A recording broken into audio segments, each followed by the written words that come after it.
Level 1, the applicant. You apply online like everyone else. There's a form on the CIA website. You fill in your name, your education, your work history. You click submit and wait. 6 months later, you get an email. They want to interview you. You fly to Virginia on your own dime. The building looks like any other government office. Fluorescent lights, bad coffee. A man in a gray suit asks you questions for 4 hours. Where did you grow up? What languages do you speak? Have you ever used drugs? Have you ever been arrested? Have you ever traveled to certain countries?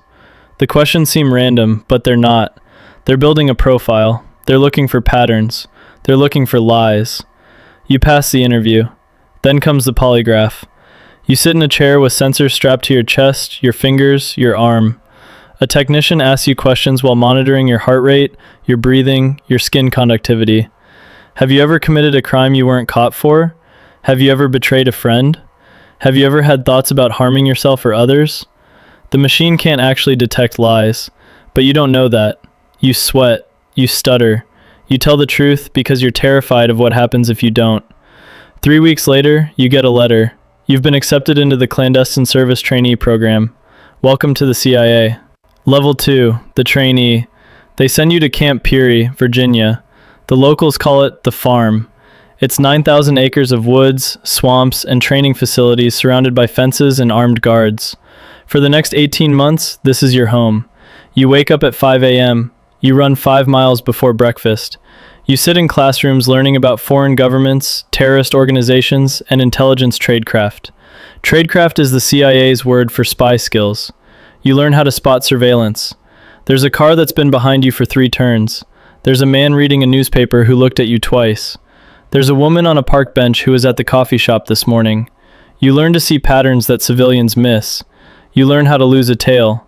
You duck into a department store, walk through 3 floors, exit through the loading dock, hop in a waiting car, and disappear. You learn how to pick locks, crack safes, plant bugs, and photograph documents without being detected. You practice on real equipment. The safes come from embassies. The locks come from government buildings. You learn how to recruit assets, which is their word for convincing people to betray their countries.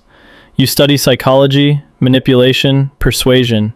You learn the 4 motivations: money, ideology, coercion, and ego. Everyone fits into one of these categories. Your job is to figure out which one and exploit it. You run practice operations in nearby cities: Richmond, Norfolk, Washington. Your instructors play the role of foreign intelligence officers trying to catch you. If they catch you, you fail. If you fail too many times, you're out. The washout rate is 40%. Some people crack under the pressure. Some people can't handle the deception. Some people are too moral for this work. The people who make it aren't necessarily the smartest or the strongest. They're the ones who can think on their feet. They're the ones who can lie convincingly to anyone, including themselves. They're the ones who can compartmentalize, who can do terrible things and then go home and eat dinner with their families like nothing happened. You graduate in the top 15% of your class. They give you a badge and a cover identity. You are now a CIA operations officer. Your real career is about to begin. Level 3, the case officer. Your first posting is an embassy in Eastern Europe, a former Soviet bloc country still figuring out whether it's going to be an ally or an adversary. Officially, you're a political attaché. Your name is on a diplomatic list. You have an office in the embassy. You attend diplomatic functions in uncomfortable suits, making small talk with people you're secretly evaluating as potential targets. You shake hands with local officials and remember everything they say. You write reports about economic conditions and political developments that go into classified cables back to Washington. Unofficially, you're a spy. Your real job is to recruit assets. An asset is anyone who has access to information you want. A government official who attends cabinet meetings. A military officer who knows troop deployments. A scientist working on weapons programs. A businessman who travels to places Americans can't go. A secretary who handles classified documents. Anyone with access is a potential target. You identify targets. You study their habits, their weaknesses, their vulnerabilities. Does he have money problems? Does she have a sick child who needs expensive treatment? Is he ideologically sympathetic to American values? Is she angry at her government for some personal slight? Everyone has a pressure point. Your job is to find it and press it. Your first recruitment takes 8 months. He's a mid-level bureaucrat in the foreign ministry. He has access to diplomatic cables. He has gambling debts. You approach him at a casino. You buy him drinks. You become his friend. You loan him money to cover his losses. Then you loan him more. Then more. By the time he realizes what's happening, he owes you $50,000. You don't ask him to betray his country. You ask him to share some documents. Just a few. Nothing important. Just enough to pay off his debt. He agrees. He has no choice. You now have an asset inside the foreign ministry. You file a report. Your supervisors are pleased. Level 4, the knock. Most CIA officers work under official cover. They're diplomats or military attachés or trade representatives. They have badges.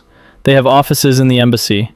If they get caught doing something they shouldn't, they have diplomatic immunity. They get expelled from the country. It's embarrassing, but not dangerous. Their families are safe. Their careers continue. You're offered something different.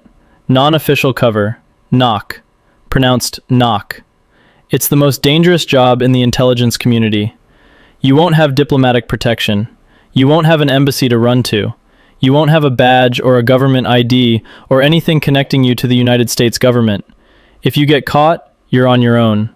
The CIA will deny you exist. The State Department will deny you exist. The President will deny you exist. You'll be prosecuted under local laws. In some countries, that means prison. In others, it means torture. In others, it means a bullet in the back of the head and an unmarked grave. The pay is better. The mission is more important. The risks are astronomical. You say yes. They build you a legend. That's their word for a fake identity. You're now a businessman. You work for a consulting firm that doesn't actually do any consulting. It's a CIA front company with real offices, real employees, and real clients. None of them know who you really are. You travel to countries where America officially has no intelligence presence. You meet people the embassy can't meet. You recruit assets the diplomatic service could never approach. You live your cover 24 hours a day. Your neighbors think you're a management consultant. Your girlfriend thinks you travel for work. Your parents think you quit the government years ago. The only people who know the truth are your handlers back at Langley. You haven't seen them in person in 2 years. All communication goes through dead drops and encrypted messages. You are completely alone. Level 5, the paramilitary officer. They pull you out of knock work after your cover is almost blown in Beirut. A local intelligence service got suspicious. They started following you. They photographed you meeting with an asset. You spotted the surveillance and aborted, but it was close. Too close. You're not burned, but you're compromised. You can never go back to that region. They offer you a new path. The Special Activities Division, SAD. This is the CIA's paramilitary arm. These aren't spies who occasionally carry guns.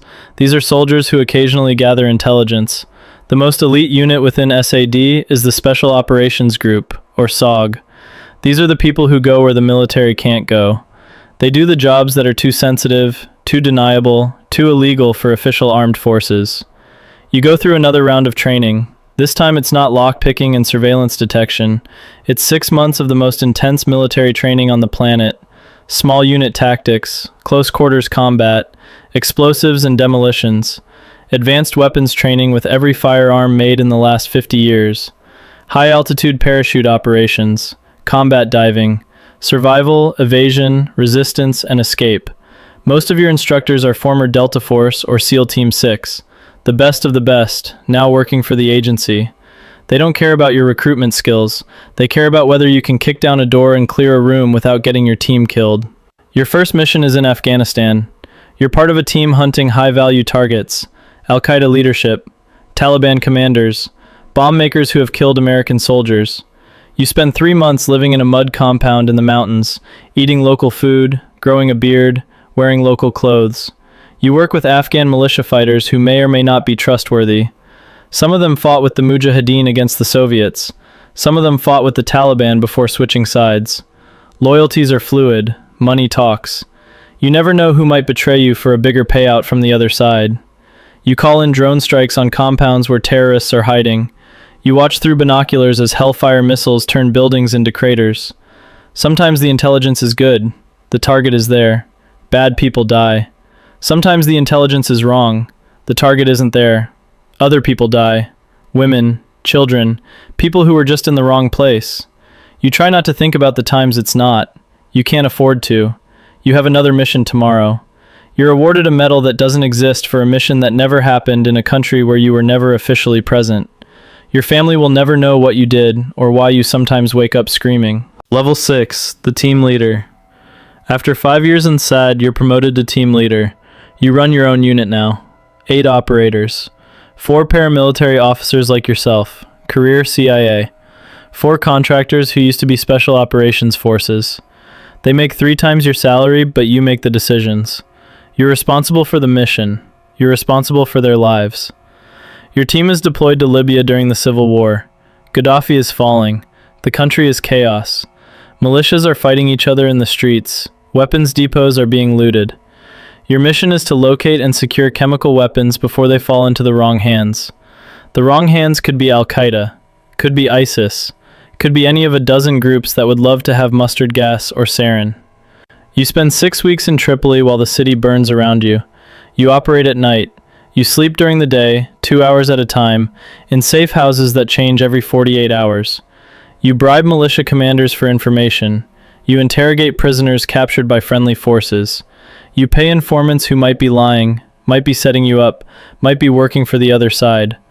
You raid weapons depots in the middle of the night, kicking in doors, never knowing if you'll find empty rooms or armed guards. You find 3 caches of mustard gas that the official report said didn't exist. 15 tons of chemical weapons that could have killed hundreds of thousands of people. You destroy them in place because there's no safe way to transport them. You rig explosives and incinerate everything. On your last night in country, your convoy is ambushed. 1 of your men is killed, 2 are wounded. You carry one of them half a mile to the extraction point while bullets snap past your head.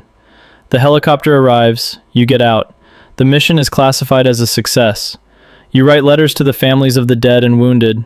The letters are lies. You can't tell them what really happened. You can't tell anyone. Level 7, the station chief. You've been in the field for 15 years. Your body is breaking down. Old injuries that never healed right. A shoulder that dislocates if you move it wrong from that fall in Afghanistan. Knees that ache every morning from too many parachute landings. Ringing in your ears that never goes away from too many explosions. You're 42 years old and you feel 60. The doctors tell you that you can't do field work anymore. Too many concussions, too much damage. They offer you a desk job, but not just any desk job. Chief of Station, COS. You're now the senior CIA officer in an entire country. This is one of the most powerful positions in the intelligence community. Every operation, every asset, every piece of intelligence flows through you. You manage 40 officers, case officers, reports officers, technical specialists, security personnel. You manage hundreds of local assets, agents who report to your officers, informants who provide tips, access agents who can get into places you can't. You meet with the ambassador every morning to coordinate with the diplomatic mission. You meet with local intelligence services to maintain liaison relationships. Some of them are allies. Some of them are adversaries pretending to be allies. Some of them are assets you recruited years ago who are now running their own services. The politics are exhausting. Washington wants results. The embassy wants to avoid incidents. The local government wants to know why Americans keep showing up in places they shouldn't be. You balance all of it. You approve operations that could start international incidents if they go wrong. You kill operations that could produce valuable intelligence but carry too much risk. Every decision is a gamble. Every success is classified. Every failure ends up on the front page of the New York Times. You sleep 4 hours a night. You haven't taken a vacation in 3 years. Your marriage ended during your second tour in the Middle East. Your kids are grown now. They don't really know you. They know the cover story. They know the person you pretend to be. Level 8, the Black Site Commander. They need someone to run a facility that doesn't exist. A black site. It's in a country that will deny it's there. The host government has been paid off. The local security services provide perimeter protection and ask no questions. The facility itself is unremarkable. A warehouse, a former factory, an abandoned military base. Inside there are cells. There are interrogation rooms. There are medical facilities to keep the prisoners alive. The prisoners are high-value detainees, terrorist leaders, bomb makers, financiers, couriers who know where the networks operate. They were captured in raids across a dozen countries. They were never formally arrested. They never appeared before a judge. They have no lawyers. They have no rights. They have no official existence. As far as the world knows, they vanished. Your job is to extract intelligence from them. The techniques you use are classified. Enhanced interrogation, that's the official term.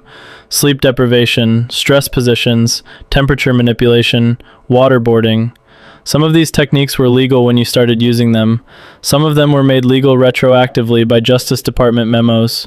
Some of them are still being debated by lawyers in Washington who have never been in a room with someone who knows where the next attack is coming from.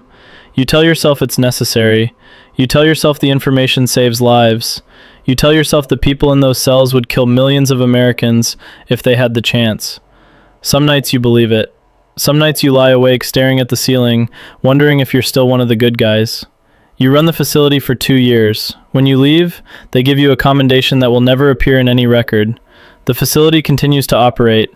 Someone else is running it now. You don't ask who. You don't want to know. Level 9, the Division Director. You're back at Langley now, headquarters, the building you first entered 25 years ago as a nervous applicant. Now you walk past the memorial wall with 139 stars for officers who died in service. Some of them were your friends. Some of them died on operations you planned. You run an entire division of the National Clandestine Service. Maybe it's the Near East Division, covering the Middle East. Maybe it's the Special Activities Center, overseeing all paramilitary operations. Maybe it's the Counterterrorism Center, hunting the people who want to kill Americans. Hundreds of officers report to you. Thousands of assets worldwide feed information into your systems. Billions of dollars in black budget funding flow through your accounts. Money that doesn't appear in any congressional report. Money that officially doesn't exist. You brief the president on covert operations. You sit in the Situation Room at the table with the Secretary of Defense and the National Security Advisor, while decisions are made that will never be acknowledged. You recommend targets for drone strikes. You authorize operations in countries where we're not officially operating. Syria, Iran, Pakistan. Countries that are technically allies. Countries that are technically enemies. Countries where the line between the two changes week to week. You sign off on activities that would be war crimes if anyone ever found out about them. You testify before congressional intelligence committees, but the real briefings happen in closed sessions with no transcripts. The senators ask questions. You give answers that are technically true but carefully incomplete. Everyone in the room knows the game. They don't want to know the details. They want plausible deniability. You give it to them. The operations continue. The bodies pile up in countries most Americans couldn't find on a map. The intelligence flows. Some of it prevents attacks. Some of it leads to more attacks. The whole thing is a machine that runs on secrets and blood, and you're one of the people who keeps it running. Level 10, the Ghost. You retire after 30 years. 30 years of secrets. 30 years of operations that never happened. 30 years of assets recruited and betrayed, and sometimes killed. 30 years of decisions that changed the course of history in ways that will never be written in any book. There's a small ceremony in a conference room at Langley. 50 people attend. Most of them you've worked with for decades. A few are officers you mentored who are now running their own divisions.